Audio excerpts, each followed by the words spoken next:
자, 안녕하십니까. 우리 이제 지난 시간에서 계속해서 1회 때 있는 문제 중에서 26번요. 책은 20페이지입니다.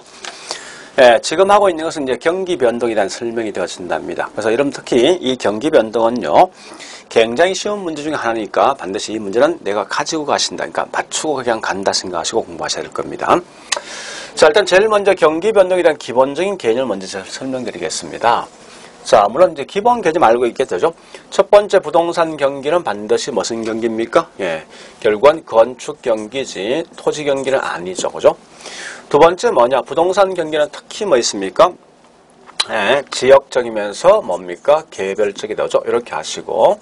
세 번째 부동산 경기 특정 지표를 가지고 묶거든. 얘는 반드시 수요, 공급, 가격 등을 통해서 판단한다 하시면서요. 그다음 네 번째 보니까 물론 이제 이건 말로 하겠습니다. 진폭은 훨씬 더 크죠. 또한 주기 더 길까 아닙니까? 그죠? 이런 정도 아시고. 그다음에 네 번째 보니까요. 부동산 경기는 특히 이제 요거 묻는 거 아닙니까? 일반 경기 등 것으로 비교했을 때 먼저 갈 수도 있고 뒤에 갈 수 있죠. 그래서 결국은 주식은 무슨 순환입니까? 전순환적이다 말하는 거고요. 또한 부동산 경기는 무슨 순환입니까? 그렇죠. 호순환적이다 이렇게 하시고요. 또한 야채 뭐 있습니까? 세 번째, 주거용은 일반 경기와 서로 비교했을 때 역순환이죠. 반대로 뭐 있습니까? 저기 있는 상업이나 그다음에 공업용은 무슨 경기입니까? 그렇죠. 동시순환적이다 이렇게 하시면 되겠습니다. 자, 그다음 다섯 번째 보니까 이런 겁니다. 부동산 경기. 자, 경기는 순환적인 내용이 있는데 특히 경기 변동은 계절적 경기 변동이 있고요. 계절적. 두 번째 뭐 있습니까? 무작위적 경기 변동이 있고. 세 번째 보니까 또 뭐가 있습니까? 그렇죠. 추세 변동. 이것도 있을 것이고 한 개 더 추가시키면 뭐가 있습니까? 그렇죠. 순환적 경기 변동을 갖고 있습니다. 이건 주로 묻는 게 어떠한 예가 어디 속에 포함될 것인가 이걸 항상 물어주니까 여러분 특히 그러한 예를 좀 기억하셔야 됩니다. 그래서 우리 계절마다 올 수 있는 경기 변동이 있고 특히 무작위, 같은 말이 불규칙이죠. 이 불규칙은 주로 정부 정책이란지 뜻하지 않는 천재지 변동이 이 속에 포함될 겁니다. 물론 추세 변동은 뭐 있습니까? 장기간 올 수 있는 경기 변동이에요. 자, 그런데 순환적 변동이 최근에 가장 많이 묻는 거 아닙니까? 그죠? 그래서 순환적 변동은 이런 사이클 변동을 가지고 있다는 거예요. 그 이따 보니까 이와 같은 이런 기는 뭐 있어요? 경기가 좋아진다 해서 이건 상향시장 또는 뭡니까? 호황이죠. 그죠? 또 경기가 서서히 나빠진다. 이게 후퇴 아닙니까? 그죠? 그 다음에 하향시장 또는 뭐 있으면 불황이란 말 쓸 것이고 경기가 서서히 좋아진다. 이 말로서 뭐 있습니까? 회복이 되어진다. 이렇게 하시면 되겠죠. 자, 그런데요. 뭐 기본적인 내용은 이미 다 알고 있으니까 특히 이제 좀 조심할 건요. 그러니까 우리 과거 사례 가격, 즉 만약에 후퇴에 대한 과거 누구의 상향이죠. 이 과거 사례 가격을 물었을 땐 반드시 상한선이냐 하한선이냐 이거 좀 아셔야 됩니다. 그래서 특히 여기 있는 후퇴 시장과 뭐 있습니까? 하향 시장은 둘 다 공통된 게 후퇴에 대한 이 과거 상향 아닙니까? 그 상향 때 1억에 매매되어진 물건은 잘 받아봐야 저기 있는 호텔은 뭐 있으면 1억 이상 받을 수 없을 거 아니에요. 그래서 우리는 이걸 표현할 때 항상 뭐 있습니까? 상한선이다 쓴답니다. 또한 야치 호텔이나 하향은 대부분 뭐 있습니까? 물건을 내놓는 공급자가 워낙 많다 보니까 실제 물건 살 수 있는 누가 중시되겠습니까? 매수자가 굉장히 중시될 수밖에 없답니다. 그래서 이런 특징 가지고 거기 있는 내용을 보시면 아마 문제 푸는데 크게 무리 없이 풀 수 있을 겁니다. 자, 이제 문제 들어가겠습니다. 1번 문제는 뭐냐? 부동산 경기는 도시마다 다르고 같은 도시라도 지역마다 다르다. 이 말이 이 한마디로 뭐 있습니까? 부동산 경기는 지역적이면서 개별적이다 묻는 거죠. 자, 두 번째 총부채 상환율. 이건 정부 정책이죠. 이 정책과 서로 관련된 것은 불규칙적 또는 뭐 있습니까? 무작위적 경기 변동이랍니다. 세 번째, 부동산 경기는 각 주기 순환별로 일정치 않는다 맞는 거죠. 네 번째, 봄마다, 가을마다. 이건 다른 말 뭐 있습니까? 계절마다 올 수 있는 경기 변동이니까 계절적 경기 변동이지 추세 변동은 아니겠다. 그죠? 다섯 번째, 부동산 경기 측정 지표는 아까 앞에 설명했습니다. 수요와 공급, 가격 등이 있는데 현재 실제 시험은 절대 수요, 공급, 가격이라는 말 쓰지 아니하고 그 말 대신 이렇게 돌려서 보통 시험 내게 되어 있습니다. 그럼 우리가 수험생들은 어떻게 해야 됩니까? 요 말이 현재 수요를 말한다, 공급 말한다, 이런 의미가 있으면 문제 푸는데 크게 무려 풀 수 있답니다. 그래서 첫 번째, 일반적으로 건축 착공량, 이건 공급 관련된 말이죠. 또 거래량 뭐 있습니까? 수요 관련된 말이죠. 따라서 부동산 경기는 수요 공급에 따라서 경기를 측정하는구나. 맞는 표현이 되죠. 일단 그렇게 좀 기억하시고요. 자, 그 다음에 27번 마찬가지요. 앞에 전 부동산 경기 변동은 순환적 변동, 추세 변동, 계절적 변동, 무작위적 변동이 있더라. 그죠? 맞는 거죠. 2번 부동산 경기 변동이라는 것은 부동산 시장이 일반 경기처럼 상승과 하강 이런 사이클 변동을 항상 가지고 있구나 묻는 거죠. 세 번째 부동산 경기는 일반 경기와 다르게 일정한 주기를 갖고 있습니까? 이거 아니죠? 동일한 진폭 갖고 있습니까? 아니죠. 그죠? 진폭도 이런 거 아니면 일정한 주기가 아니라 항상 이렇게 보니까 이렇게 가다가 뭐 이렇게 갈 수도 있는 거고. 그러니까 또 규칙이 아니라 뭐 있으면 불규칙적 경기 변동이죠. 안정적이지 못하죠. 이런 특징을 갖고 있습니다. 그 다음에 네 번째 부동산 경기는 일반 경기처럼 4개의 국면을 가지고 있고는 핵심이죠. 그죠? 다섯 번째, 허가 면적은 뭐냐? 공급 관련된 말이고 미분양도 공급 아닙니까? 따라서 부동산 경기는 부동산 공급을 통해서 경기 변동을 측정할 수 있다. 이렇게 설명할 수 있는 거 아닙니까? 그죠? 자, 일단 그렇게 내용을 좀 정리를 해 두시기 바랍니다. 자, 그 다음에 최근에 문제 보니까요, 28번요. 이러한 형태로 시험 내는 경우가 상당히 많답니다. 그러니까 아주 뭐 있으면 디테일하게 특징을 가지고 항상 시험 내는 경우가 꽤 많습니다. 그러면 회복시장이 되어진다면 경기가 서서히 좋아진다는 의미에서 집을 갖고 있는 분들은 집값 더 뛰었을 때 팔목적 집을 서서히 거둬들인 거 아닙니까? 그죠? 그래서 공급이 서서히 줄 것이고 살 수 있는 수요가 많아지면요. 당연히 뭐 있습니까? 이때는 누가 중시되겠습니까? 내놓는 공급자인 매도자 중시될 수밖에 없는 거 아닙니까? 그죠? 경기가 좋아진다. 이 말은 건축 건수는 많아질 거 아닙니까? 상대적으로 공실은 줄겠죠. 또한 야채 뭐 있습니까? 상향도 결국은 매도자 시장이 될 것이고, 자, 그 다음에 후퇴 시장 가보니까 서서히 이제 경기가 나빠지면요. 집을 갖고 있는 분은 가격이 더 떨어지기 전에 빨리 팔 목적으로 많은 양을 내놓을 수밖에 없다는 거예요. 그럼 결국은 이때는 뭐 서서히 매수자가 중시될 수밖에 없는 그런 시장이죠. 허가 건수는 결국 뭐 있습니까? 결국은 후퇴니까 서서히 줄 거 아닙니까? 그죠? 공실은 서서히 많아질 것이고. 이렇게 이제 내용을 좀 정리하시면, 여기 있는 1번이 답이 되었습니다. 이걸 금방 알 수 있을 겁니다.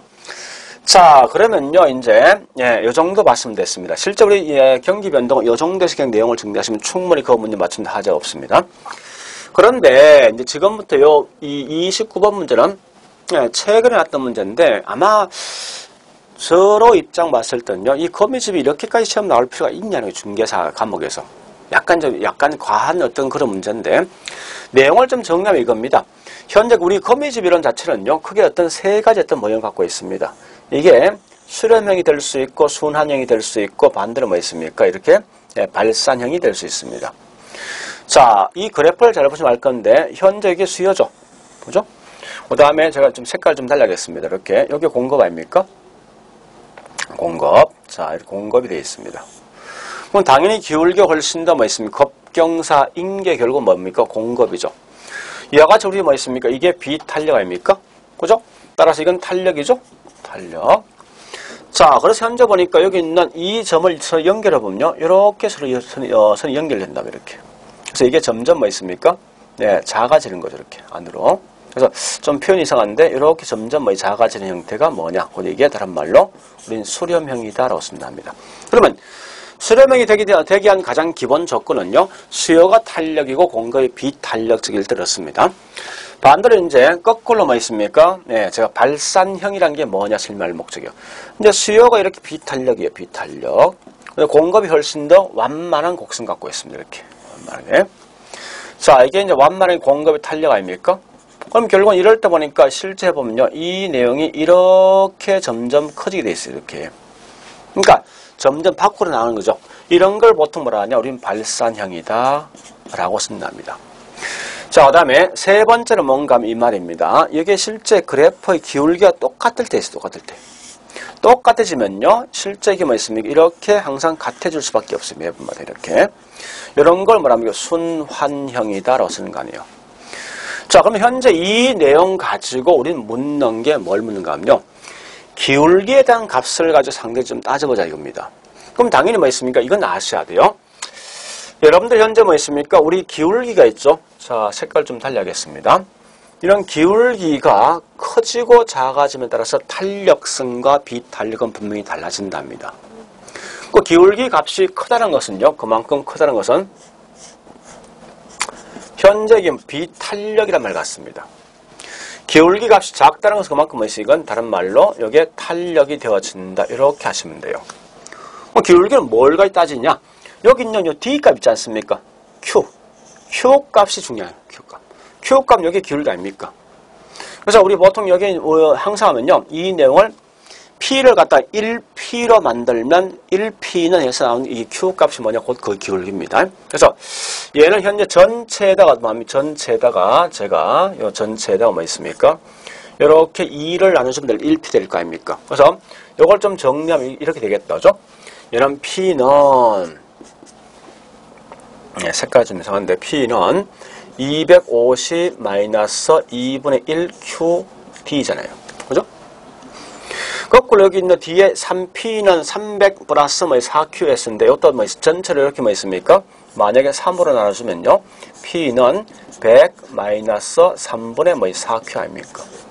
그럼 현재 보니까 수요는 결국은 2분의 1Q고 공급은 뭐 있습니까? 3분의 4QS가 되니까 기울기가 상당히 큰 게 뭐 있습니까? 얘는 1보다 큰 거 아닙니까? 그죠? 그래서 기울기가 큰 게 결국 뭐 됩니까? 비탄력. 예? 그 다음에 기울기가 작은 게 뭐 탄력 아닙니까? 그래서 현재 상태는 보니까 기울기가 큰 게 누굽니까? 예, 공급이 될 것이고 기울기가 작은 게 뭐 됩니까? 여기에 수요가 되니까 수요가 탄력이고 공급이 비탄력이 뭐냐? 곧 이게 수렴형이죠. 그죠? 자, 두 번째 밑에 있는 요 내용은 P는 이건 기울기가 뭐 됩니까? 2 될 거 아니에요. 그래서 수요에 대한 기울기가 2고 이건 2P니까 전체를 2로 나눠주면 얘 어떻게 되겠습니까? P는 50 플러스 2Q 되죠. 현재 보니까 수요이든 공급이든 둘 다 기울기가 둘 다 2 아닙니까? 기울기 같단 말이 결국 뭐 있습니까? 한마디로 이와 같이 똑같은 결국은 이건 순환형이 되겠죠. 그래서 현재 이 문제는 여가 수렴형이고 A는 반대로 B는 뭐 있습니까? 순환형이 되어진다. 이렇게 하시면 되겠습니다. 이해되겠습니까? 어려운데 일단 제가 설명을 드렸지만요. 사실은 이 정도까지 뭐 나올 필요는 없습니다. 근데 혹시 모르니 제가 설명드린 거요. 자, 일단 그렇게 하시고 이제 30번으로 갑니다. 이제 지금부터는 부동산 시장으로 흘러갑니다. 부동산 시장. 자, 부동산 시장 물었을 때 항상 조심할 건요. 이 특성이란 말과 기능은 분명히 다른 거예요. 항상 특성을 물었을 때 반드시 이건 뭐 있습니까? 일반지와들과 서로 비교했을 때 어떤 차이가 있을 것인가 하는 겁니다. 자, 이 내용도 잠시 제가 설명을 좀 드리고 가야 될 것 같습니다. 설명드리면 결국은 이런 거죠. 부동산 시장 특성이란 것은요. 특성은 이런 특성이 있습니다. 자, 제일 먼저 특성은 항상 일반지와들과 서로 비교하니까 제일 먼저 부동산 시장은 항상 뭐 지역적이죠. 두 번째 뭐 있습니까? 항상 수요 공급 조절이 수급 조절이 뭐 있습니까? 굉장히 곤란하죠. 또한 야채 뭐 있습니까? 부동산 시장은 비표준 아니 비표준하죠. 그다음 비조직하고 그죠? 비조직화. 그다음 또 부동산 시장 항상 뭐 있습니까? 비공개적이죠. 이런 이제 특성을 좀 아셔야 돼요. 그 외에 좀 중요한 게 뭐냐? 부동산 시장은 특히 굉장히 비싼 고가품이 되어지다 보니까 항상 자금의 융통성과 유용성과 융통성과 관계 있습니다. 이런 특징을 좀 아시고요. 이거 이외에 좀 더 있죠. 그 다음에 부동산 시장 기능을 물었을 때는 크게 이제 우리 이게 5개 정도 있답니다. 그래서 보통 앞말만 따서 이렇게 암기하죠. 사고가 정량. 이렇게 한답니다. 이 말 뜻이 뭐냐? 자, 이런 건 대부분 뭐 있습니까? 설명한다면요. 이러 보시면 돼요. 자는 자원 배분이죠. 필요한 사람 필요한 양만큼 가져간다 이거. 이 원래 코가 이거 교요. 그러니까 결국은 돈을 주고 그 물건 바꾼다. 교환 기능이 있죠. 가격 형성 기능이 있고 정보 제공 기능, 양과 질을 조절할 수 있는 기능이 있답니다. 이런 특징이 있다는 걸 먼저 아시고서 가시는데 특히 이제 이 문제를 풀 때 제일 중요한 것은 다른 게 있는 게 아니라 뭐 있습니까? 일반 재화들과 서로 비교한다. 이게 중요한 거예요. 자, 가보자고 이제. 첫 번째, 수요 공급줄 곤란하다. 이게 핵심이죠. 문제에서죠. 두 번째, 부동산 시장은 하나의 특정 지역에 다수의 판매자, 다수의 공급자 있다. 이거 아니죠. 부동산은 굉장히 비싼 뭐야? 고가품이다 보니까 한정된 수요자, 한정된 공급자가 존재하기 때문에 그래서 그 결과 불안전 경쟁 시장이 되어진다. 이걸 지금 말하고자 하는 거죠. 그죠? 그 다음에 개별성이 강하기 때문에 결국 뭐 있습니까? 상품별로 뭐합니까? 얘는 조직화되어 있지 못하고 뭐합니까? 비조직화되어 있다. 이 말이죠. 그 다음에 네 번째, 거래가 항상 뭐 있습니까? 이건 그 성질상 사인끼리 매매된 거 아닙니까? 그래서 공적인 성향이 아니라 사적인 성향이 강하다. 그죠? 그 다음에 부동산 시장은 반드시 지역적, 국지적이지만 동질적입니까? 개별적입니까? 그렇죠. 개별적이다 했기 때문에 답은 현재 여기 1번이 되겠다. 그죠? 그렇게 내용을 좀 정리를 해 주시면 되겠습니다. 자, 그 다음요. 31번 가보겠습니다. 31번 보니까 시장에 대한 효율성에 대한 설명 묻는 거죠. 자, 일단 제일 먼저 우리가 이제 판단할 게 뭐냐, 이런 걸 좀 판단하셔야 됩니다. 효율성은 이제 이런 정도에서 내용을 좀 정리하시면 쉽게 갈 수 있을 것 같습니다. 첫 번째, 우리 효율적 시장은 첫 번째 게 뭐냐, 이게 가장 기본적인 전제입니다. 어느 누구도 초과윤이 발생하지 아니하고 반드시 각 개인이 노력했던 대가인 정상 이윤만 얻는 시장을 가지고 다른 말로 뭐랍니까? 효율적이죠. 그럼 첫 번째 보니까 효율적 시장에 대한 유형이 크게 3개 있지 않습니까? 우리가 알고 있는 약성이다, 중강성이다, 강성이 있습니다.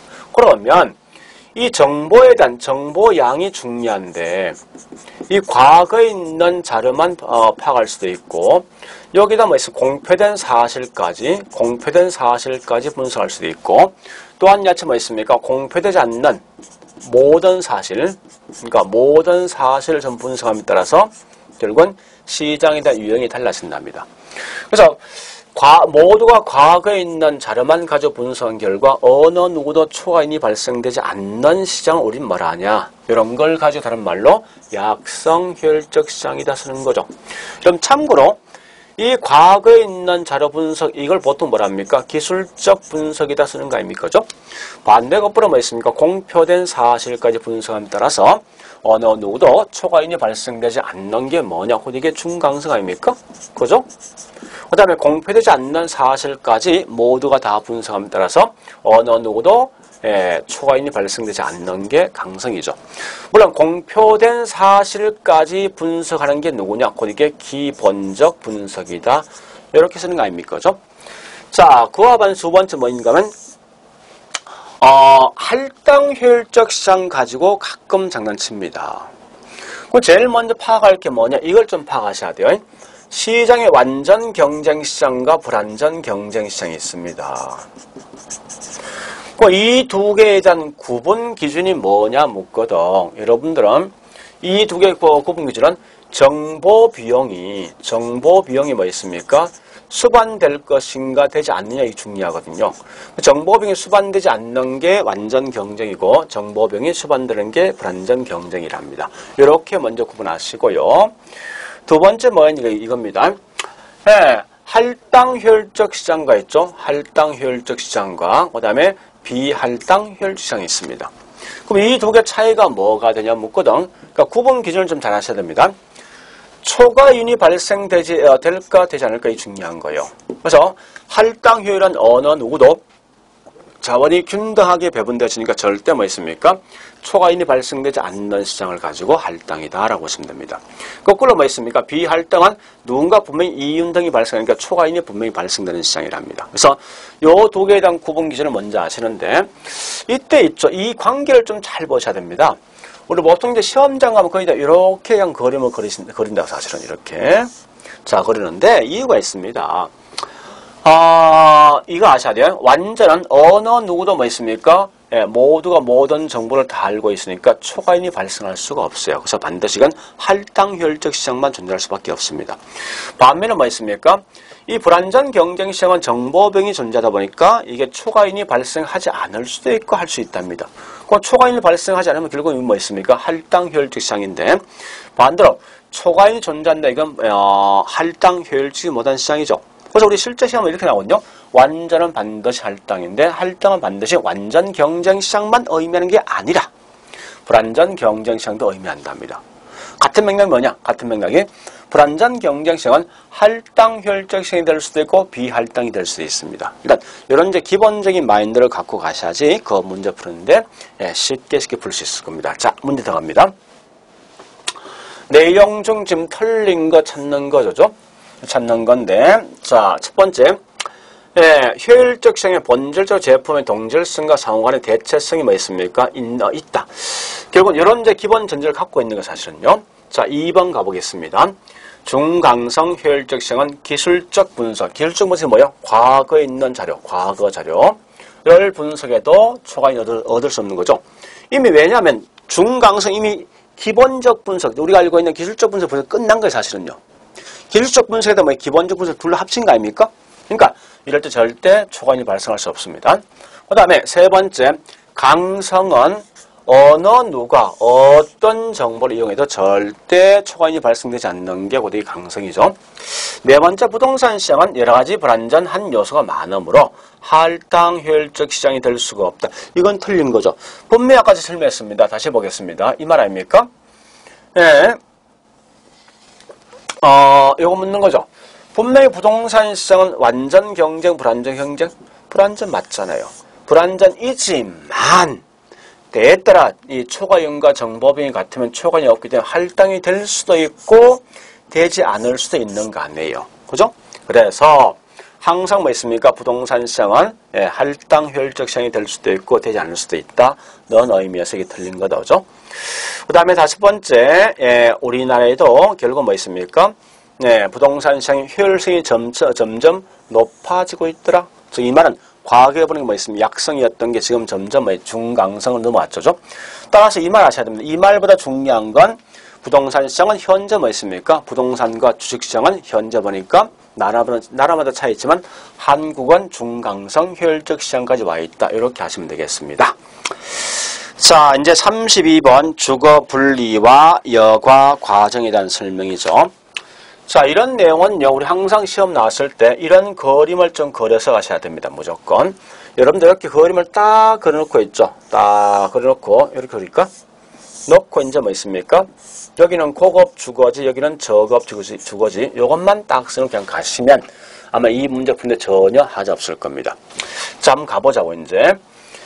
주거 분리란 것은, 주거 분리는 반드시 이와 같이 뭐예요? 고급 주거지와 저급 분리된 거죠. 두 번째, 주거 분리는 주택 소비자가 정의 외부효과 편익은 추구하라지만 부의 외부효과는 피하라는 성향에서 나왔습니다. 이건 그냥 넘어갑니다. 자, 세 번째 가보겠습니다. 저소득층 주거지역의 주택 보수를 통한 가치 상승분이, 자, 가치 상승분이 보수 비용보다 크다면, 그죠? 이 말은 하자 보수에 뭐 있습니까? 이 하자 보수에 이 건물 가격이 훨씬 더 크게 올라간다면 여러분들은 당연히 뭐 있습니까? 하자 보수할 거 아닙니까? 이럴 땐 뭐냐? 곧 이건 상향여가죠. 만약에 거꾸로 보수 비용이 더 크면 이 건물 하자 보수하겠습니까? 하지 않을 거 아닙니까? 이럴 땐 뭐예요? 이건 하향 여가가 된다 생각하시면 되겠습니다. 자, 그 다음요. 고소득층의 주거지역과 인접한 저소득층 주거지역은, 자, 이 말입니다. 현재 고급이죠. 고소득층에 뭐 있습니까? 주거지역 인접한 저소득층. 여기 있는 요 지역을 말하는 겁니다. 요 지역. 요 지역. 그럼 이런 지역은, 여기 있는 경계지역 인접한 이 지역은 뭐 있습니까? 이런 지역보다 집값이 올라가죠. 그죠?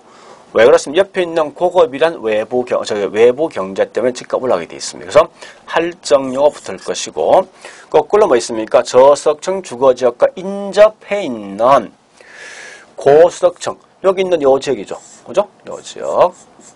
이 지역은 당연히 옆에 저급이란 나한테 불리한 영향을 주다 보니까 집값은 뭐합니까? 할인되어질 것이 묻는 거죠.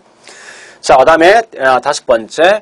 고소득층 주거지역으로 저소득층이 뭐 있습니까? 들어오게 되는 거. 자, 그럼 요 지역은요, 여러분들, 이 지역은 하자 보수하겠습니까? 안 할 거 아니에요. 그 결과 집값이 서서히 떨어지겠죠. 떨어지는 얘가 이렇게 넘어간답니다. 우리 넘어갈 때 이 집을 결국 누가 찾아내는 겁니까? 그렇죠. 소득이 낮은 분이 가져간다는 분이. 자, 이런 걸 우리 보통 무슨 여가를 합니까? 그렇죠. 하향 여가다. 열어보는 거예요. 이런 건 자주 묻는 거죠. 자, 그럼 잠시 일단 답은 현재 여기서 뭐 있습니까? 이게 5번이 좀 틀렸는데 여과 과정을 다시 한번 이제 설명드리겠습니다. 가장 이제 중요한 키워드 뭐냐? 이게 제일 중요한 키워드 되어진답니다. 상향이란 말과 그 다음에 뭐 있습니까? 하향 여과 과정. 요 두 개에 대한 차이를 꼭 좀 기억하시라 이겁니다. 뭐 첫 번째 번은 이런 게 상향입니다. 이 건물은 원래 소득이 낮은 저소득 계층이 갖고 있는 물건인데 결국은 고소득의 이 지역을 뭐 있습니까? 재개발 등을 하기 위해서 이 건물 샀으면 고득은 다른 말로 상향이랍니다. 근데 반대로 하향이란 것은요, 원래 이 집을 소득이 높은 분이 가지고 있는 집인데 서서히 뭐 있습니까? 이제 건물이 노후화되니까 소득이 낮은 분이 가져간다. 이게 하향이죠. 이 말은 마지막에 어떤 계층이 이 집을 가져갈래 따라서 결국은 상향과 하향이 달라진답니다. 두 번째는요, 하자, 건물의 하자 보수비하고 건물 하자 보수의 집값이 올라가는 중에서 집값이 더 크면 당연히 하자 보수하게 되어 있습니다. 이건 상향이죠. 거꾸로 뭐 있습니까? 이와 같이 보수비하고 집값 중에서 보수비가 더 크면 하자 보수하겠습니까? 안 할 거 아니에요. 곧 이건 하향성에 포함되는 거 아닙니까? 그죠? 이렇게 내용을 먼저 좀 판단하시라 이겁니다. 그리고 아까 했듯이 이 말 아닙니까? 현재 보니까 이 지역은 고급 주거지역, 이 지역은 저급 주거지역이 있답니다. 그럼 이때 보니까 여기 있는 경계지역 인접에 있는 고급 주거지, 요 지역이죠. 집값은 떨어지겠죠. 거꾸로 경계지역에 있는 인접에 있는 저급 주거지 집값은 올라갈 겁니까? 그죠? 뭐 이런 지역은 점점 하자 보수하지 않는 결과 이렇게 넘어가죠. 넘어가는 현상을 보통 무슨 여가? 하향여가고 넘어가는 현상만 가지고 말하냐? 친입 현상이라 쓴답니다. 뭐 이게 서서히 이렇게 쭉 밀려가면요. 이 지역이 서서히 뭐 있습니까? 슬럼과 빈민가 되기 직전에 결국은 재개발 등을 하면 서서히 이 지역이 뭐 됩니까? 고급주택화 되니까 결국 이 지역은 상향여가 될 것이고 또 고급주택화가 되어진 결과 천이현상이 발생되었다. 이런 내용이 문제에 대한 키워드가 되어진다라고 보시면 문제 푸는데 전혀 무리 없을 겁니다. 자, 그래서 현재 답은 5번 될 것이고 그 다음요 이제 33번 가보겠습니다. 이제 지대에 대한 설명이 나 있다죠. 자, 이 지대도 사실 매년 이 자체가 시험 나오는 거예요. 시험 나오는데 그럼 지대에서는 가장 중요한 키워드가 누구냐? 이겁니다. 고전적 지대, 즉 우리가 알고 있는 학자가 크게 3명이 있죠. 제일 먼저 볼 게 뭐 있습니까? 니카도의 무슨 지대입니까? 니카도의 차액지대, 차액지대. 그 다음에 T넷의 무슨 지대입니까? 위치에 따라서 지대가 달라진다 이거죠. 그리고 저기 있는 마르커스의 칼 막스의 뭐 있습니까? 절대지대. 이 세 가장 중요한 아닙니까? 그래서 차액이란 말이 이거죠. 지대란 것은 곡물 가격에다 생산비 차이다 이 말이죠. 그 다음에 위치란 것은 뭐 있습니까? 원래 지대 공식은 지대란 것은 곡물 가격의 생산비에다가 운송비 차이가 뭐냐? 지대가 되어진답니다. 이렇게 하시면 되겠습니다. 그럼 지대의 원인 자체가 중요한데 얘는 결국은 비용도 또는 생산비 차이죠. 이렇게 하시고요. T는 뭐 있습니까? 얘는 반드시 위치에 따라 지대가 달라지면 결국은 운송비 차이가 운송비 뭐 있으면 절약이 뭐가 됩니까? 지대가 되어진다 보시면 되겠죠. 그 다음에 칼 막스는 뭐 절대 지대라는 것은 모든 땅에 반드시 지대가 발생한다 해서 이런 결국은 토지가 개인한테 사유화가 인정되어지다 보니까 지대 발생한다 이 말 아닙니까? 그래서 이런 내용 좀 아시고요. 조금 더 간다면요. 한 개지에 과연 지대가 존재할 것인가 묻는 건데 니카드는 당연히 한 개지 지대에 있습니까? 없다란 말이 중요하죠. 거꾸로 이 칼 막스는 뭐 있으면 모든 땅에 반드시 지대 발생하니까요. 얘는 한 개지도 지대가 존재한다. 이런 특징만 알고 있으면 문제 푸는데 크게 무리 없이 풀 수 있을 겁니다. 자, 일단 이런 내용 좀 정리하시고 나머지 그냥 넘어가시면 될 겁니다. 가보자고요. 자, 첫 번째 니카드는 뭡니까? 비옥도 차이 때문에 지대 발생. 이게 핵심이죠. 또한 위치지를 반드시 뭐 있습니까? 중심지에서 거리가 멀어짐에 따라 지대가 점점 감소한다. 이 말이 뭐냐? 도심에서 외곽에 나아가면 그만큼 운송비가 올라가면 그만큼 지대가 떨어지겠죠. 맞는 말이죠. 마찰병 그냥 넘어갑니다. 자, 그 다음에요. 나머지 같이 뭐 이런 건 그냥 큰 의미 없건 사실은요. 그 다음에 5번 가보겠습니다. 5번 독점지대, 토지 소유 자체만 가지고 지대 발생한다. 이 말은 모든 땅에 반드시 지대 발생한다 이거죠. 이렇게 설명은 무슨 지대입니까? 독점이란 게 아니라 무슨 지대? 절대 지대란 말이죠. 절대. 모든 땅에 지대 발생돼 있으니까요. 그래서 절대 지대에 대한 설명이 되겠죠. 그래서 얘는 차의 지대설로는 설명 불가능한 체열등, 즉 우리가 알고 있는 한 개의 제도 지대가 발생한다는 걸 설명했다는 것을 설명한 겁니다. 그렇게 내용을 좀 정리하시면 답은 금방 나오겠죠. 항상 보니까 우리 이 지대는요, 가장 중요한 뭐 있습니까? 니카드하고 그다음에 이 티넨과 그다음에 뭐 있습니까? 이 칼막스이 중요한 거예요. 그래서 내용을 다 보지 말고 그 중에 가장 중요한 뭐 있습니까? 키워드만 그냥 가시면 되는데 이 내용의 키워드가 뭐 되겠습니까? 그렇죠. 저 지대의 원인 자체가 가장 중요한 의미를 갖고 있다는 점 아셔야 됩니다. 이해되겠습니까? 자, 그 다음요. 요건 이제, 우리 보통 이제 이게 T낸에 대한 설명을 가지고 묻는 게 사실은요. 근데 이제 문제 묻는 게 뭐냐. 이런 문제죠. 네, 세 가지 상품의 100제곱미터당 연간 산출물의 시장 가격과 생산비, 그 다음에 교통비를 따져볼 목적이다. 그래서 상품의 생산지와 소비되는 뭐 도시까지 거리가 19km죠. 되는 지점에 뭐 있으면 이윤이 얼마 정도 발생할 것인가 이렇게 묻는 거예요. 자, 이건 우리 앞에 했던 뭐 있으면 T낸에 아까 T낸 공식 알겠습니까? T낸 무슨 지대죠? 위치 지대에 대한 설명이죠. 그래서 이제 T는 위치 지대에 대한 설명 드리겠습니다. 공식이 어떻게 됩니까? 우리가 지대, 거기 이윤 되죠? 이윤은 지대하고 뭐 있어요? 이윤이니까요. 곡물 가격에다가 생산비에다 뭐 있습니까? 교통비 이렇게 만들어진 거 아니에요. 그죠? 그래서 이런 걸 통해서 하면 결국 뭐 이윤이 분명히 나올 거예요. 근데 현재 보니 이게 19kg라는 거 아닙니까? 19kg. 키로당 뭐 있습니까? 이게 이런 비용 들어간답니다. 그래서 요 가격에다가 요걸 둘 다 빼주는 거죠. 빼주면 결국 이윤 나올 거 아니에요. 그죠? 자, 일단 가보겠습니다. 첫 번째 이게 뭐 있습니까? 네, 19kg 되면 결국은 이 값은 뭐 있습니까? 45가 되겠죠. 그죠? 요거 두 개 더하면 결국 얼마 됩니까? 115 되죠. 그러니까 요 두 개 합치면 115가 됩니다. 그래서 115에다가 얘가 뭐 있습니까? 150을 빼니까 이 값은 115 맞습니까? 다시요. 5, 40, 70 맞죠? 그죠?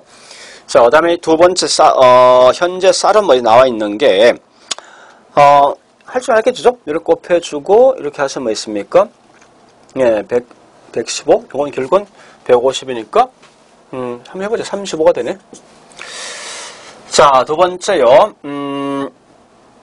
아니죠. 19kg 맞죠? 그죠? 90. 다시 해보겠습니다. 이 갑자기 계산하니까 미리 계산해야 되는데 100이 되고 95가 될 거죠? 95. 이렇게 되는 거죠? 합치면 뭐 있어? 165 아닙니까? 165.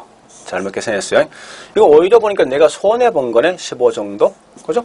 그 다음에 두 번째는 요게 키로당 4입니까? 여기 19kg는 결국 얼마 되겠습니까? 80에다 4를 빼주면 결국 얼마 됩니까? 76 됩니까? 그죠? 170, 요거 합치면 176이죠? 176에다가 200을 빼주면 24가 되겠죠? 네. 지금 묻는 게 뭐 물었습니까? 이윤을 얻을 수 있는 상품 묻는 거죠. 일단 그러면 가장 중요한 쌀은 빠집니다. 쌀은. 쌀이 빠지면 뻔한 거 아닙니까? 그죠? 답은 결국 이 사과까지 들어갈 것 같은데 보니까. 해보죠, 일단. 19kg 이걸 곱해주면 얼마 되겠습니까? 이건,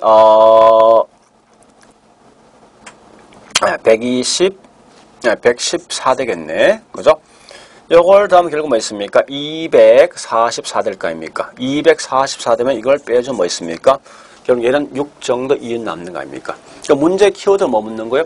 이윤이 발생될 수 있는 건데, 자, 일단 중요한 것은 이 문제는 이 논리인데, 항상 보니까 뭐 있습니까? 이렇게 나면 제일 중요한 것은 생산비에다가 교통비 요거 합친 걸 빼준 게 곧 뭐 있습니까? 이윤, 즉 지대가 되어진다. 결국 이건 T낸이 말한 겁니다. 그래서 이때 문제 물었을 때 교통비를 갖다 키로당 이렇게 들어가면 여기 9kg 되었기 때문에 곱해주면 값이 나온다는 거예요. 답은 현재 요 2번 되겠다. 그죠? 자, 일단 그렇게 내용을 좀 정리를 해 두시기 바랍니다. 자, 그 다음에 도시 공간 구조 이론 가지고 묻는 거예요, 여러분들.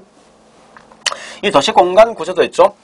크게 세 개 있지 않습니까? 그죠? 세 개 뭐뭐 있습니까? 예, 동심원 이론과 선형 이론, 그 다음에 다핵심 이론. 이렇게 마시면 돼요. 이렇게 생긴 게 뭐 이 동심원이죠. 그죠? CBD가 있는데, 여기 CBD가 있습니다. 선형이란 건 뭐냐? CBD가 있으면요. 이렇게 된 게 선형이죠. 부채꼴. 그죠? 그 다음에 다핵심이라는 것은 중심 업무 지구가 있고, 이렇게 핵이 부심 지역이 여러 개 있는 게 곧 이게 다른 말로 다핵이 되겠죠. 각각에 대한 특징을 보면 이런 겁니다. 동심원은 가장 기본 구조가 도시가 있죠. 보세요. 도시, 여기 도시 많죠? 그 다음에 이게 이 점이지대, 우리가 알고 있는 슬럼과 빈민가연, 저수도계층, 그 다음에 고수도계층, 이렇게 되어 있답니다. 그럼 얘는 첫 번째 할 게 뭐냐?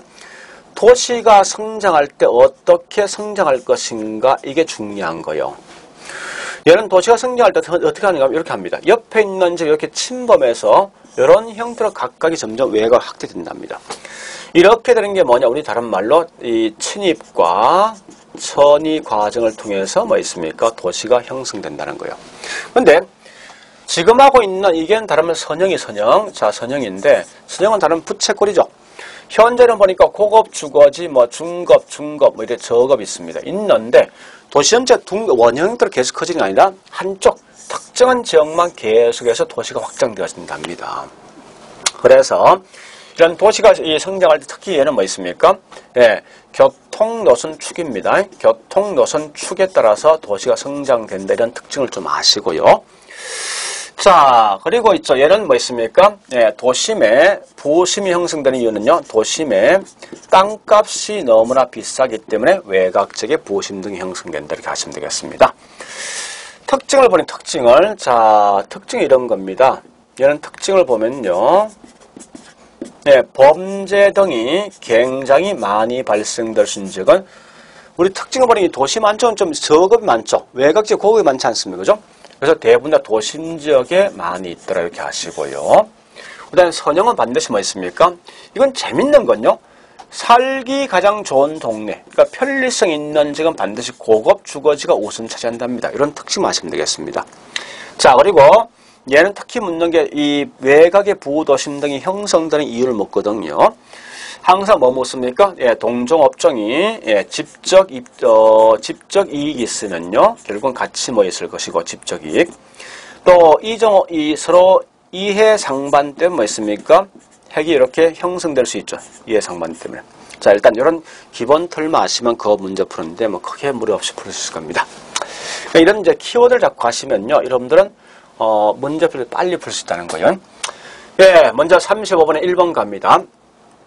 동심은 이런 따르면요. 소득이 낮은 분이 고용기회가 적은 부도심과 접근성이 양호하지 않는 지역에 주거를 갖다가 뭐 있습니까? 선전 경향이 있다. 요건 보니까 주로 뭘 묻는 겁니까? 네, 그러니까 이 땅을 누가 먼저 차지하려 묻는 거 아닙니까? 이건 결국은 보니까 동심원이 아니라 결국 뭘 묻는 겁니까? 선형에 대한 설명하는 거죠. 그죠? 그 다음 두 번째 선형 이론은 고수적층이 주거지는 주요 교통 노선의 축을 따라서 접근성이 양호한 지역. 아, 여기 답이네. 그죠? 항상 선형은 뭐 있으면 살기 가장 좋은 동네는 반드시 제일 뭐 있으면 소득이 높은 분이 먼저 차지한다. 이거 묻는 거죠. 그래서 현재 보니까 예, 맞는 거고 3번은 보니까 동심원 이론에 의하면 점유지역은 고수적층 주거지역보다 도심에 가깝다. 아까 설명했던 거죠. CBD가 있고 그다음에 여기 점유지역이 있고 그다음에 저급 주거지가 있고 고급 주거지가 있는 거 아닙니까? 그죠? 당연히 점유지역이 도심 그 안에 있는 거죠. 그다음에 네 번째 다핵심 이론에서는 도시는 하나의 중심지가 있는 게 아니라 여러 개 중심, 이게 다핵이죠. 마지막에 동심원 이론은 도시의 공간 구조를 갖다가 생태학적으로 설명한 거 아닙니까? 공간 구조로, 그죠? 따라서 현재 이 문제 틀린 거, 결국 1번이 좀 틀린 거죠? 이 말은 결국은, 밑에 있는 이 말 같습니다. 그죠? 응? 그래서 우리 항상 뭐 있습니까? 고용 기회가 이 적은 지역에 부심, 이런 지역에 많이 있는 게 곧 이건 선형에 대한 설명이랍니다. 분명 우리 아까 이 선형은 뭐라 했습니까? 도심 안쪽에 소득이 낮은 분이 많다고 사실은요. 그런 이제 특징을 좀 알고 있으면 되겠습니다. 자, 그 다음에 이제 배버, 36번의 배버에 대한 공업 입지에 대한 설명인데요. 그럼 배분 항상 비교할 때 누가 비교해야 됩니까? 그렇죠. 그죠? 레슈란 사람과 서로 비교합니다. 배분은 가장 기본 전제가 뭘 묻는 거야? 공장 등 입주할 때 항상 뭐합니까? 생산비가 싼 지역 가는 거 아닙니까? 그죠? 생산비가 싼 지역인데 얘는 반드시 생산비를 고려할 때 뭘 고려합니까? 그렇죠. 그죠? 예, 운송비하고 또 뭐 노동력과 또 뭐 있습니까? 집정력을 갖다 고려할 거 아닙니까? 이 중에 가장 중요시하는 게 뭡니까? 운송비를 가장 중요시한다. 이런 이제 기본적인 내용을 좀 알고서 가시면 되겠습니다. 자, 그래서 일단 이제 우리 이 내용 보니까요. 첫 번째 이거 묻는 거죠. 네, 생산자는 결국은 합리적 경쟁이다. 이 말은 비용이 싼 적 간다는 사람들은 이게 합리 경쟁 아닙니까? 두 번 최소 비용으로 제품을 생산할 수 있는 곳에 기업이 입지하는 이 지역을 최적 입지점이라 한다. 그죠? 세 번째, 기업 입지에는 아까 했지만 운송비하고 인건비, 즉 노동력과 집적력을 갖다 고려한답니다. 자, 그 다음에 네 번째입니다. 수송비와 인건비, 집정력 순으로 각 요인의 최소가 되는 이게 아니라 이 모든 거예요. 이 모든 게 합이 뭐 있습니까? 최소가 되는 지역에 가는 거죠. 이렇게 이제 내용을 좀 정리를 해 두시면 되겠습니다. 마지막에 등 비용 곡선 이건 그냥 넘어가겠습니다. 그러니까 원래 이제 이게 마지막 이 한 개 등 비용 곡선인데 이건 크게 어떤 의미를 갖고 있지는 못합니다. 자, 그 다음에 그래서 일단 고려 내용 보시고요. 물론 원칙은 이제 우리 여기 있는 이 모든 걸 다 고려하는데 여기서 이제 우리 조금 더 간다면 여기까지 하셔야 됩니다. 뭐라는가 하면요. 특히 이런 거죠. 우리 저기 뭐 있습니까? 시장 지향형 산업과 어떤 원료 지향형 산업과 좀 같이 기억하셔야 돼요. 근데 이게 시장 지향형과 원료 지향형을 판단할 때 있죠. 이렇게 좀 판단하시면 될 겁니다. 항상 이제 이게 원료가 있고 있죠. 여기 완제품 만들면 부피가 원료가 더 큰 게 이렇게 뭐 있으면 원료 더 큰 부피가 제품 만들면 제품 부피가 작아지면요. 무조건 공장에 들어서는 건 부피가 큰 쪽 간다 생각하시면 돼요. 전에 설명했지만. 그 원료가 더 크면 곧 이거 뭐 저기 원료 지향형이고 거꾸로 있죠. 이 제품이 부피가 더 크면 항상 뭐 있습니까? 시장 간다.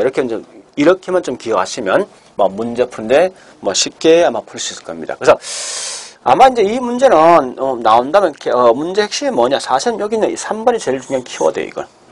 일단 그런 정도 보시고요. 자, 그다음에 이제 37번 갑니다. 상권에 대한 개념 묻는 거죠. 자, 일단 상권은 우리 말로 설명하겠습니다. 상권은 한마디로 뭐 있습니까? 고객이 존재하는 권역이죠. 일단 이걸 먼저 아셔야 돼요. 그 이때 보니까 이제 제가 좀 이따가 허프나 등등에 대한 설명할 건데 결국은 이 말입니다. 예, 이걸 좀 설명 좀 더 가보자고요. 예, 물론 이제 상권에 대해서 설명이 꽤 많은데 그 중에 특히 상권 가지고 장난치면 이런 고객의 존재하는 권역이 상권이다 이렇게 아시고요. 두 번째 뭐 있습니까?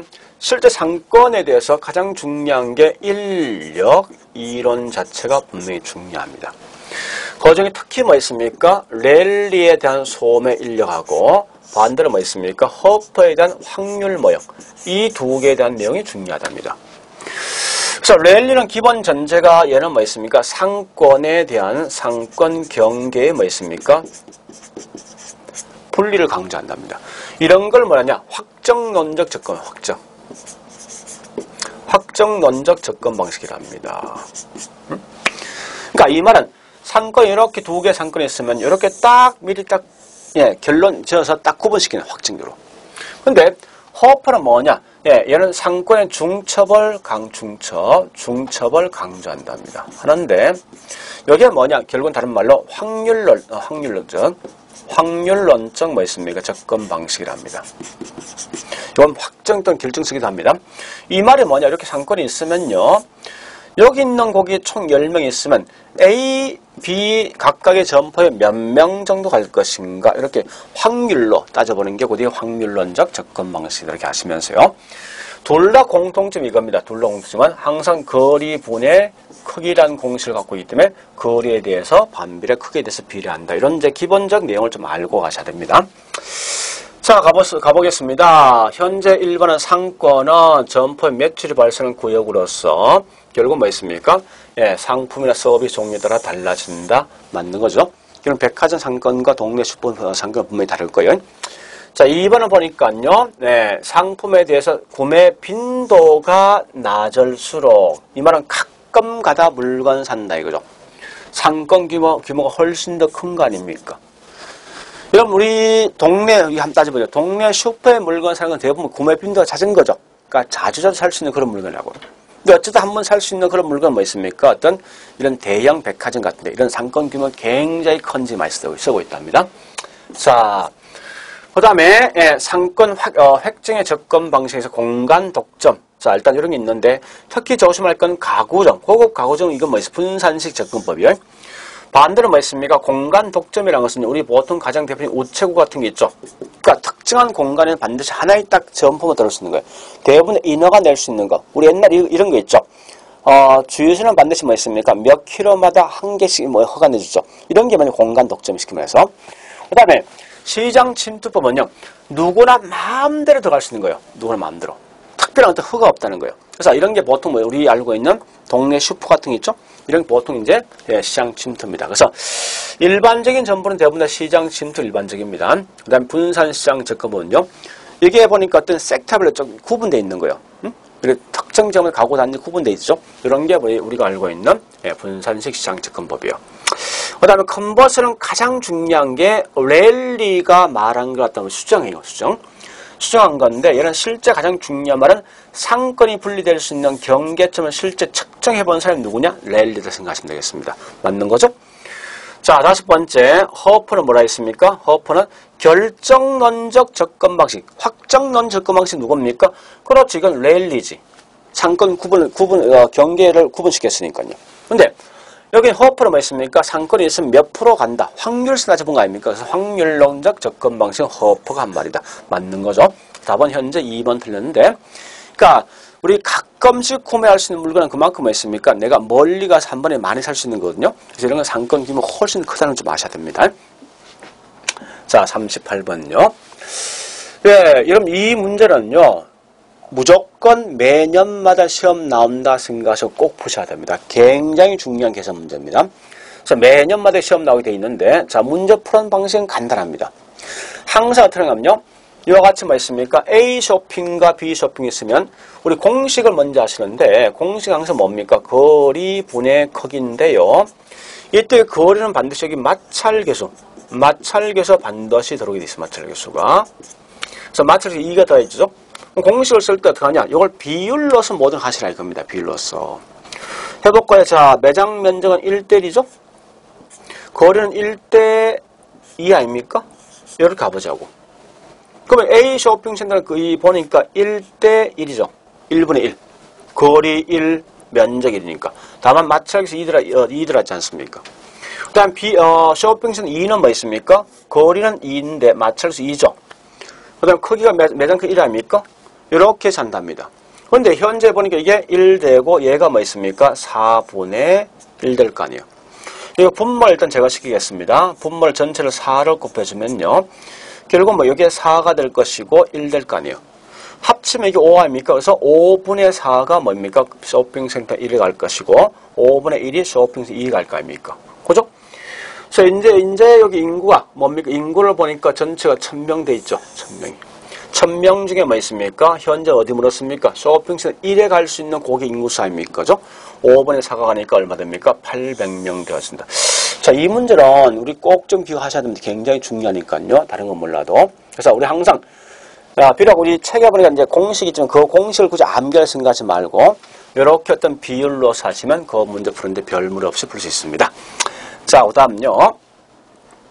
같은 맥락이에요.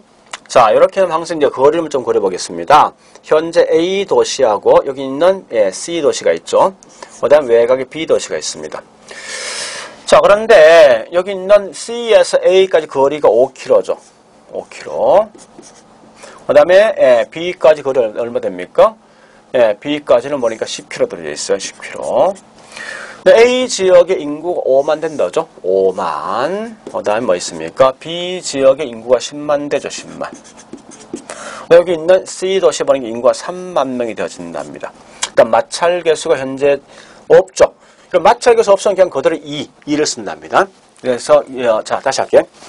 랠리든 허퍼이든 공식은 거의 같은 건데 마찰교에서 인yap력 오차인데 항상 마찰교에서 보통 주어지는데 주어지지 않거든 무조건 뭐 마찰교에서는 2를 쓴다 생각하시라고요. 자, 아까 했듯이 제가 공식은 이래 쓴 거 아닙니까? 거리에 대해서 뭐 쓴 겁니까? 네, 크기인데 현재 마찰교가 없으면 거리 자성분의 크게 된다 생각하시면 됩니다. 그래서 이걸 항상 비율로 사시면 돼요. 자, 거리는 5km분의 10km니까 1대2가 된다 생각하시고 크기도 뭐 상권 크기도 여기 5만 대 10만이니까 1대2가 될 거 아니에요. 그래서 이 공식을 그냥 그대로 집어넣으면요. A 도시의 상권 크기는요. 거리가 1이죠. 마찰교에서 2 들어갈 거 아닙니까? 그죠? 크기가 1 아닙니까? 그 다음에 B 도시는 뭐니까 거리가 현재 얼마입니까? 2대지. 2의 자성분의 크기 2대니까 이 값은 1대2분의 1 될 거 아닙니까? 그래서 일단 제일 중요한 건 여기서 분모를 없애기 위해서는 전체를 2를 곱해주면요. 얘가 2가 될 것이고 이게 1되니까 요거 두 개 합쳐놓으면 3되지. 그러니까 3분의 2가 여기 있는 A 도시 3분의 1이 B가 할 거 아닙니까? 그래서 3만 명 중에 2만 명이 뭐 있습니까? 결국은 이와 같이 A 도시. 10,000명은 뭐 있습니까? B가겠죠. 답은 4번 되겠죠.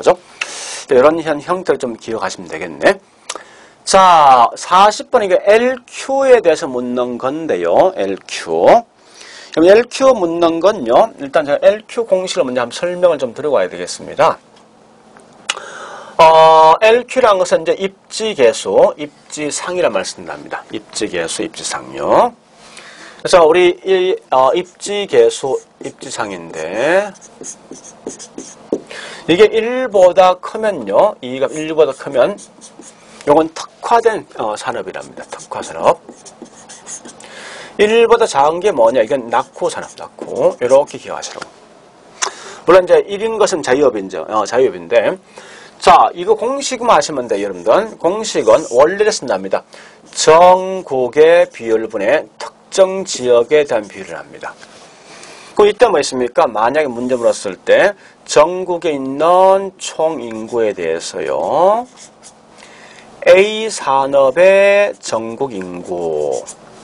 여기 특정 지역이 있죠? 얘도 이 특정 지역에 있는 총 인구, 요 지역 인구입니다. 그 다음에 A 산업의 특정적인 인구, 이렇게 하면 이 값이 사실 나오게 돼 있어요. 이런 이제 공식만 좀 알고 있으면 문제 푸는데 크게 무리 없습니다. 자, 그러면요, 이걸 가지고 이제 좀 가보겠습니다. 실제. 뭐라 있는가 하면요, 이렇게 물었거든요. 각 도시별로 산업별 고용자 수를 나타내는 표이다. 섬유산업. 섬유산업 입지 개수가 가장 높은 도시수는 나라라 이겁니다. 자, 그럼 일단 공식이 아까 뭐라 했습니까? 전국분의, 자, 일단 A 도시부터 A 도시 합니다. A는 전국분의 뭐 있습니까? 여기 있는 A 도시에 대한 섬유산업이죠. 전국에 있는 인구 총계 얼마요? 인구 총계 이거죠? 뭐죠? 그래서 여기 현재 뭐 있습니까? 얼마나 있습니까? 2,000분의 섬유산업의 인구총 얼마 됩니까? 섬유가 보니까 이렇게 되죠. 여기에 뭐 있습니까? 요거 1,000대네. 1,000 그죠? 이거 잘못됐어요. 1,000. 자, 1,000대고 그 다음에 A 도시 인구 총계 얼마입니까? 400대죠. 400분의 뭐 있습니까? 250이 되어진답니다. 그럼 이때 보니까 약분 되겠습니까? 요건 2분의 1 될 것이고 얘는 뭐 있습니까? 8분의 5 될 거 아니에요. 그죠? 그래서 요걸 보니까 8분의 뭐 됩니까? 8분의 10이 된다고 그죠? 10 요렇게 곱해주니까 그렇잖아요. 그럼 일단 여기서 8분의 10. 자, 일단 1보다 큰 거요. 뭐 더 이상 계산하지 말자고요. 사실은 1.25가 되겠죠? 1.25. 자, B도시는 같은 맥락이요. 전국 B도시입니다. 자, B는 전국인데 전국의 인구가 총기가 2,000인데 그죠? 섬유산업 인구는 얼마 됩니까? 1,000 될 거 아니에요. 그죠? 근데 B 지역은 총 인구 500대죠. 500분의 뭐 있습니까? 얘는 250이든 250. 그래서 이걸 약분을 시키면요. 얘는 2분의 1. 그죠? 이것도 2분의 1 될 거 아닙니까? 따라서 이 값은 1 되겠다죠. 그래서 현재는 1 된다죠. 그 다음에 C 도시는 뭐니까 C는 여기 할까요? 자, C는 전국의 인구가 뭐 있습니까? 2,000이죠. 2,000. 번에 뭐 있습니까? 섬유처럼 인구가 1000 될 거 아닙니까? C도시 인구가 총 얼마예요? 1100 대 1100. 그죠? 그 다음에 뭐 있습니까? C도시의 섬유처럼 인구 500 될 거 아닙니까? 그래서 이거 약분을 해보면요. 2분의 1 되죠. 요건 뭐 있습니까? 예. 11분의 5가 될 거 아닙니까? 이렇게 곱하는 거 아니에요? 따라서 이건 11분의 10이 되는 거 아니에요? 그럼 결국 얘는 11분의 뭐 있습니까? 12. 11분의 10이 되니까 1보다 작은 거죠? 그래서 여기서 뭐라 했습니까? 네, 높은 순서들 하라 이거면. 그럼 결국 가장 높은 게 누굽니까? 이건 1보다 큰 거잖아요. 제일 높은 게 섬유, A도시. 두 번째 1이니까 B도시. 가장 낮은 게 뭐 있습니까? C가 되었습니다. 자, 이렇게 이제 문제를 사실 묻는 겁니다. 근데 이건 문제 푸는 요령만 좀 알고서 풀 수 있을 거 아닙니까? 그죠? 자, 일단 네, 이번에 이제 1회 때 문제는 제가 했던 것은 사실은 우리 아마 기본수를 봤을 때 이까지입니다. 총론과 그다음에 강론에 있는 1장이 뭐죠? 경제편, 2장이 시장론이죠. 요거까지 했습니다. 그래서 이러면 충분히 이건 여러 번째 책을 봤을 때 좀 따라올 수 있을 거예요. 내용이 좀 많기도 하고 제가 설명이 좀 빠르기도 하고 하는데 어쨌든 지금 하고 있는 이런 정도는 좀 따라오셔야 됩니다. 자, 오늘 여기까지 하겠습니다. 자, 수고했습니다.